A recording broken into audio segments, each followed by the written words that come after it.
Ydych chi erioed wedi cael adwaith i fwyd? Os felly, mae'n debygol bod gennych chi gyflwr o'r enw gorsensitifrwydd i fwyd. Felly pam bod hyn yn digwydd? Fe allwch chi fod yn orsensitif i fwyd mewn sawl ffordd.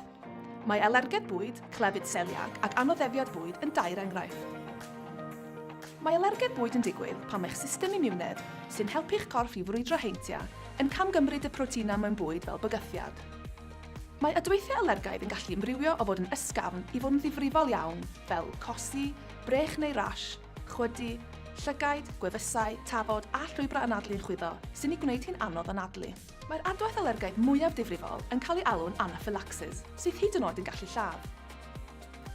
Er y gall unrhyw fwyd achosi adwaith alergaidd, mae rhai bwydydd penodol yn achosi rhan fwyaf o adweithiau. Yn y Deyrnas Unedig, mae'n rhaid i busnesau bwyd roi gwybod i chi os ydyn nhw'n defnyddio unrhyw un o'r 14 prif alergen yn eu bwydau diod. Mae rhain yn cynnwys alergenau cyffredin fel cnau, pisgnau a llaeth, yn ogystal â rhai mwy anarferol fel bys y blaid, sef lupin, seleri, mwstad a sylffitau.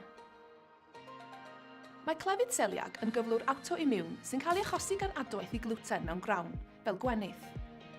Mae'r system imiwnedd yn ymosod ar y cylyddyn bach ac yn ei atal rhag amsugno'r maethyna mewn bwyd.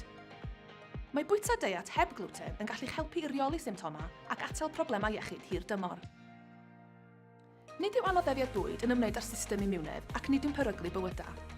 Mae symptoma anoddefiad yn gallu dod i'r amlwg oriau ar ôl chi fwyta'r bwyd am sylw. Mae pobl sydd ag anoddefiad bwyd yn dueddol o brofi symptoma fel doli'r hyd, brech ar y croen neu gosi. Ac felly dyna chi, yr ASBA yn esbonio gorsensitifrwydd i fwyd. Mae rhagor o wybodaeth ar gael drwy food.gov.uk.